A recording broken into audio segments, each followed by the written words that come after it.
अच्छा, कैसे खाते हो आप? ये तो कुछ नया ही स्टाइल है आपका। Oh yes. तो आज हाथ से खाना खा के कैसा लग रहा है? अच्छा। इंडियन स्टाइल में है। हम्म।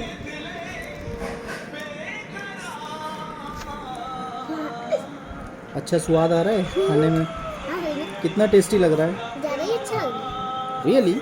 हाँ। तो आप चम्मच से खाना पसंद करोगे या हैंड से? हैंड से। हैंड से? क्यों हैंड से?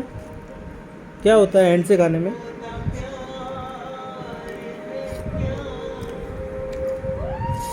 पावर आती। पावर आती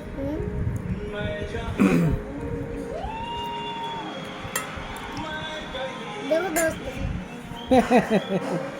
देखो दोस्तों, तू तो देख ही नहीं रहा दोस्तों की तरह। कितना टेस्टी है। तो दाल चावल आपके फेवरेट हैं क्या? हम्म?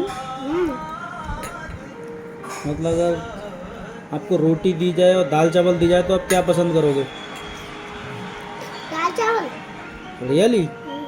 इसको खाने से क्या होता है दाल चावल? ताकत आती है। और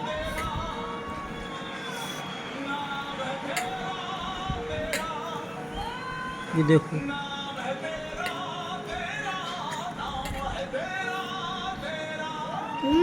फर्स्ट टाइम खा रहा है नहीं है हाथों से। पहली बार खा रहे हो ना आप हाथ से नहीं? हाँ। स्वर्ग दीवार। Tone tone tone. दोस्तों मैं हाथ धोने जाऊंगा। क्यों? खाना खा के हैंड धोना चाहिए, वॉश करना चाहिए। क्यों करना चाहिए? क्योंकि वो देखो सामने हुए हैं। फिनिश? अरे तो है। अभी और खाओगे या इतना ही इनफ? आपका पेट भरा नहीं भरा? भर क्या? चेक करके देखो। सच्ची में। सच्ची में?